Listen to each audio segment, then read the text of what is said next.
Dr. P.M. Padole, the Director of VNIT, all the deans, associate deans, faculty members of VNIT who are present today, investors, student alumni, current students of VNIT, distinguished ladies and gentlemen. I'm truly delighted to be amongst all of you this Sunday afternoon. You are a very proud Institute of Technology, now 63 years old, with a very distinguished that India offers to the world, spoke about this being India's moment. This is the time where India is rising relentlessly. And it's very appropriate that your annual E-Summit is being held in the backdrop of India's successful steering of our economy, India's very successful management of all different aspects, whether it is our fight against the COVID pandemic, whether it's our response to the conflict in Ukraine, whether it's our steering the economy through very turbulent times in a manner which has become the envy of the world, where India continues relentlessly on its path of being the fastest growing large economy in the world, its relentless pursuit of inclusive growth, sustainable growth, its astute management of inflation in very difficult times, and creating the building blocks, the foundation of a strong economy and emerging superpower. I would like to congratulate the organizers of Consortium 23, the E-Cell at VNIT, for bringing together different stakeholders, investors, founders, venture capitalists, all of which will together help us pivot growth of startups and entrepreneurships in your region. Under Prime Minister Narendra Modi's very astute and visionary leadership over the last 9 years now, India has emerged as the third largest ecosystem of startups, as the center of technology, respected and valued across the world, and as a nation that has, I think, found its true respect in the Committee of Nations. Today, an Indian passport opens doors. Today, a young Indian student going to colleges around the world provides diversity. Today, our young boys and girls are demonstrating huge capabilities and talent across boundaries. Today, large number of Indians are heading global Fortune 500 corporations, and it's a proud moment for us that our very own homegrown Mr. Ajay Banga, somebody who even pursued his education in India, not a product of one of the Ivy League colleges of the US or anywhere else, somebody who served in India for many decades before he got opportunities to work overseas, will be soon heading the World Bank as its president. All of this collectively reflecting India emerging out of the shadows and offering to the world its friendship and its partnership in this new world, which is looking for trusted partners.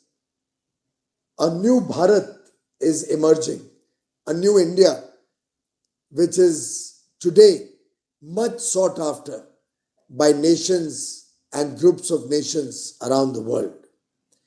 Our Atmanirbhar Bharat journey is powered by technology and innovation. these twin engines are helping the youth of India break the glass shield of being job seekers and start looking at entrepreneurship so that we have more and more job creators coming out of schools and colleges today. In fact, we have nearly 90,000 plus startups registered at DPIIT, the Central Government Ministry of Industry, which has been responsible for creating nearly 1 million jobs directly and many, many more million indirectly, helping people come up with very innovative yet simple and logical solutions to the day-to-day problems of people and businesses, and helping ease of doing business, helping ease of living. In fact, we are very proud that we are also seeing a lot of gender parity when it comes to our startups, with nearly half the startups having at least one woman director and probably 1/3 or 1/4 of the startups being promoted by successful women entrepreneurs. The youth today are solving the problems that this country has grappled with for decades, if not centuries, and will truly empower India to become a problem solver, a nation of technology and ideas, which will help the world economies also come out of the shadows of recession and depression, inflation and high interest rates in the years to come.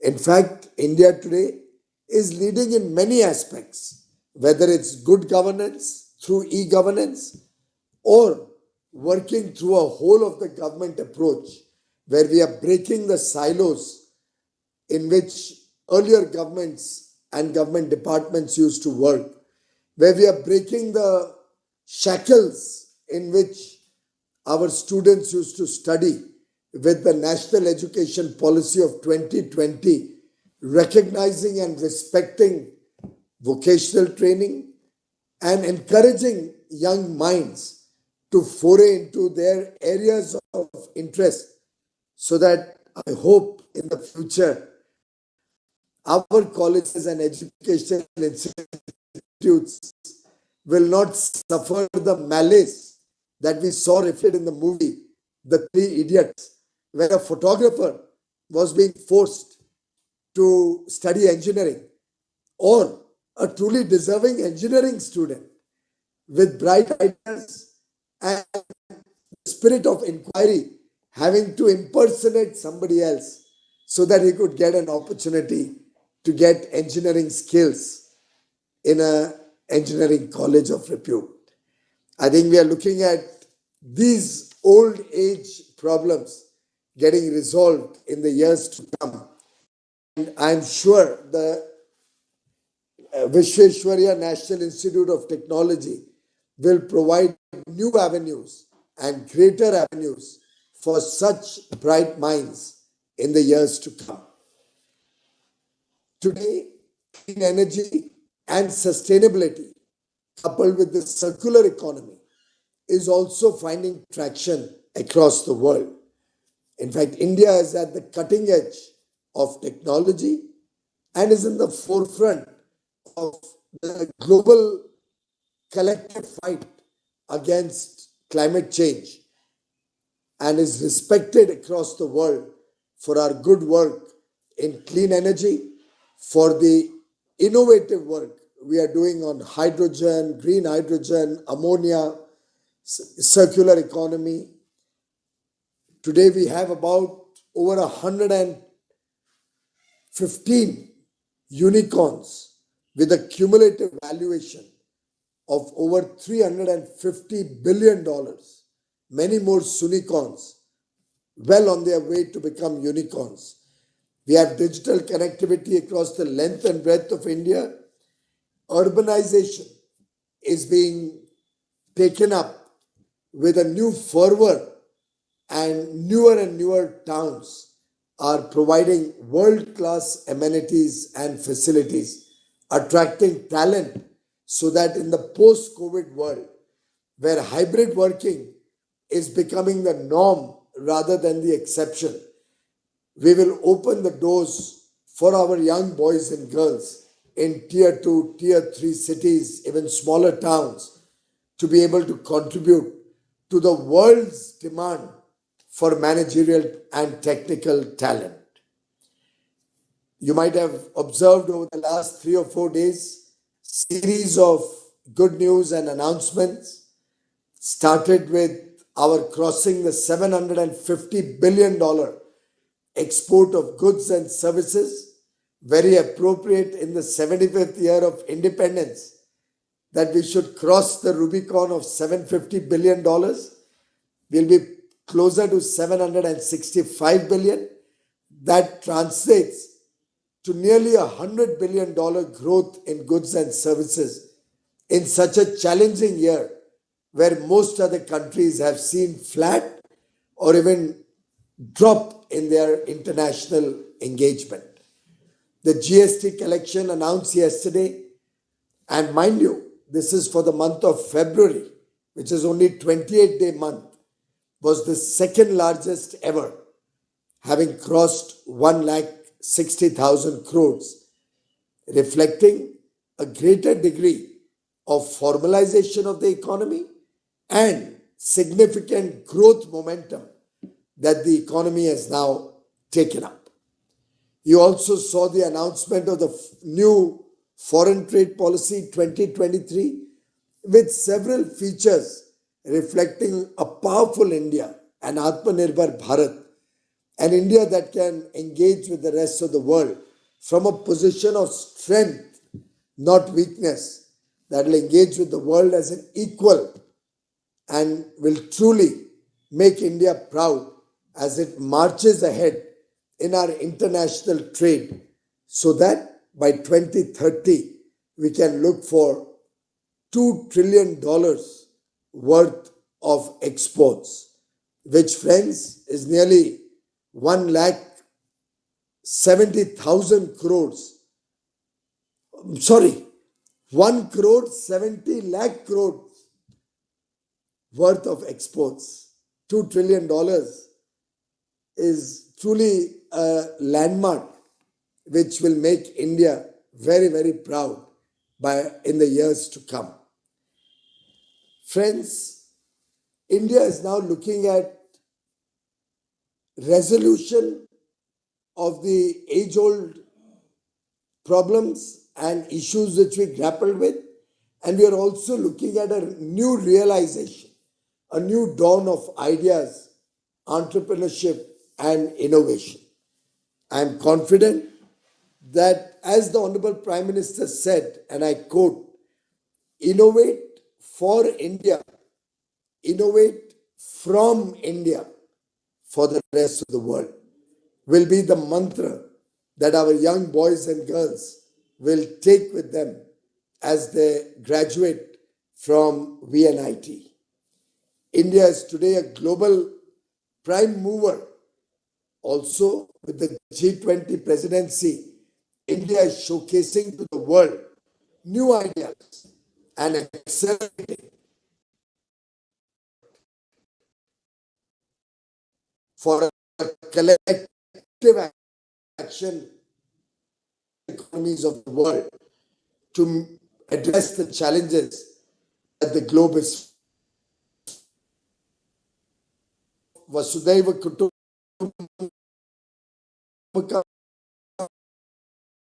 towards ease of doing business, decriminalizing several laws, reducing the compliance burden, mentoring young startups, helping our tier 2, tier 3 become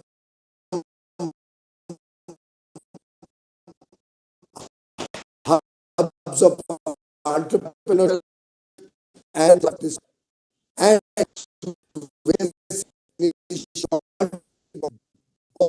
our as export products global.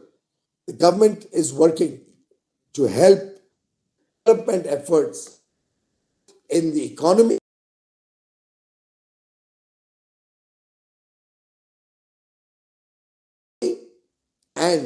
international engagement, particularly exports. As I said, new challenges come up with global competitiveness to meet this through and convergence between our academia, industry, and investors. As we look at machine learning, Internet of Things, artificial intelligence, blockchain technologies, with greater thrust on cyber security, with e-commerce playing an important role in the way businesses are carried out, the world is moving at a very fast pace. The way forward for India will have to be transformation. We will have to continue to reform and present the new Bharat to the rest of the world as an aspirational India which is progressing at the speed of lightning. Ingenious thinking, indigenous thinking, and innovative thinking is the need of the hour. I am confident that our young boys and girls at VNIT will truly help this ecosystem evolve, not only in Nagpur, but as they go to other parts of the country after graduation, they will take this spirit of innovation across the length and breadth of India. Friends, Mahatma Gandhi ji, the father of the nation, had once said, and I quote, "The difference between what we do and what we are." And my best wishes to the entire team of ECEL and VNIT for the wonderful work that you are doing and making your nation, our nation, truly proud of the sons and daughters of India. Thank you very much. Thank you so much, sir. There were a lot of insights that we are going to take home. With your permission, can we move on to the Q&A session?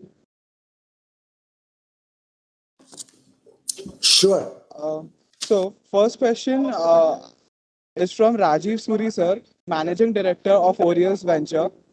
The startups ecosystem is proven to be job generating, productivity and enhancing, and in pushing Indian economy and technology and digital forefront.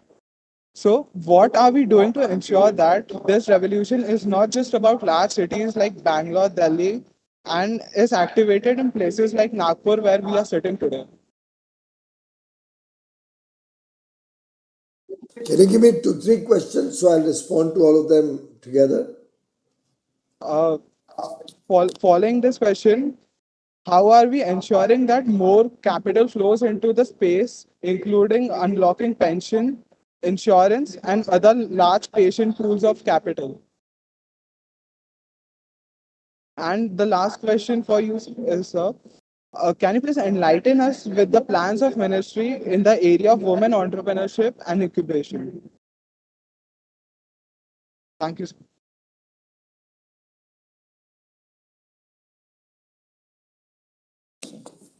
Thank you very much, young man. Thank you, Rajiv ji, for your question and for all the other questions.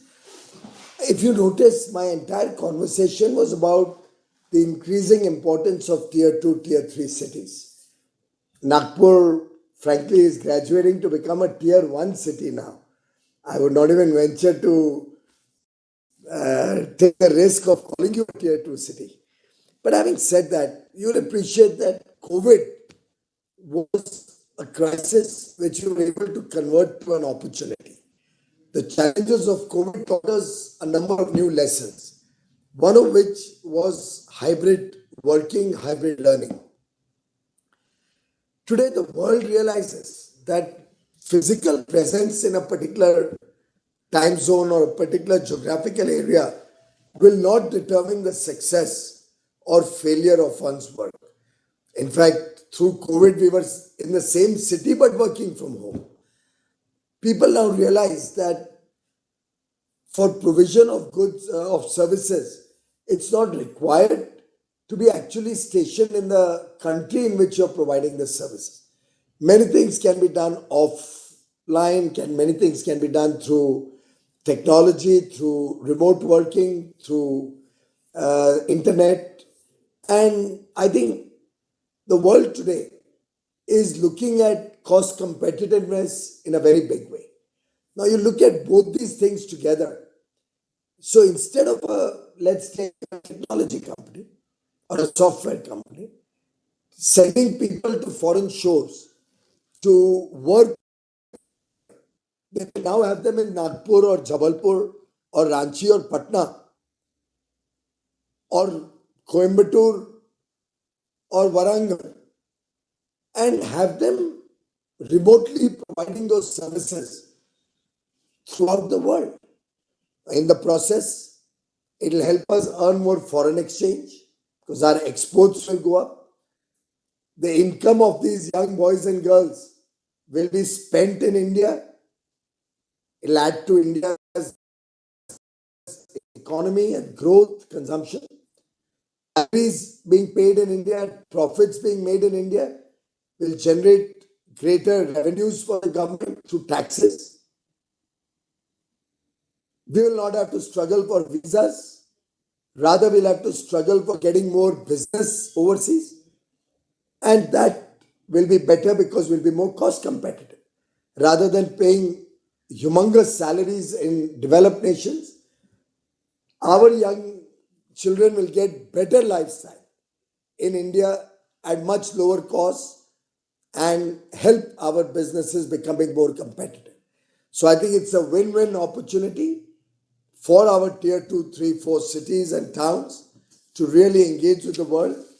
And if you ask me, the growth in services exports of last years, $206 billion in 2021 to 254 in 21-22, and potentially 320 or 325 billion in the year gone by, 31st March 23. So a growth of more than 50% in 2 years is a reflection of exactly this changing ground reality. Friends, capital will flow into smaller cities also and overall in the startup ecosystem through practical implementation of good ideas. Obviously, it cannot be that you have a bad idea and look for funding. Also, there's a greater realization of practical implementation of ideas and making the ideas work on the ground so that more and more investors are looking for profitability and faster implementation of these ideas at scale. So I think that will have to be the changing way in which our startups will have to start planning their business models. My own sense is gradually things are changing from very long gestation periods with cash burn and losses being accepted for a future potential upside to shorter duration of cash burn and period of ideation so that the companies can start getting into profitability much faster, and fundraise is going to get more and more easier even through pensions, insurance funds, if companies demonstrate ability to market their goods and services profitably. But government, we are having funds through seed capital funding or our fund of funds or startup promotion schemes, but that will have its limited capabilities. The larger part will have to be driven by competence and credit analysis. In terms of women entrepreneurship, the women of today are women of substance. And while the government is coming up with various initiatives to promote women entrepreneurship, they're given preference, they're given lower taxes, they're charged lower registration fees. We are recognizing women for some of the wonderful work that they are doing, wonderful ideas, unicorns that they are developing. And we have several instances which I can tell you about. The fact is, in this competitive world, I think gradually the era of subsidies and handholding sections, whether women or any particular section, is changing to fair opportunity for everybody. And I'm proud of the success stories of our women. And I have no doubt in my mind the way they are growing, the speed with which they're growing, they will probably overtake men in the years to come. Thank you.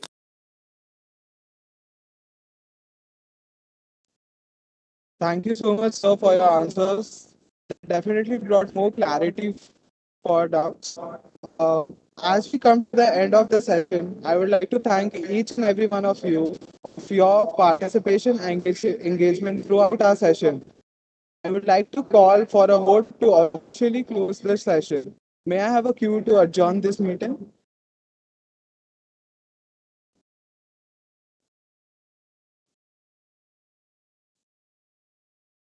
Are you expecting it from me? Yeah, I just wanted to ask that am I allowed Yes. to close this meeting? Yes. Thank you, my friend. It was really wonderful getting to meet all of you. I wish I Thank could be there in person, but we have parliament going on. But I will look forward to some opportunity to come and engage with you and all your friends in person. Compliments to director, deans, faculty, and all the students. God bless you all.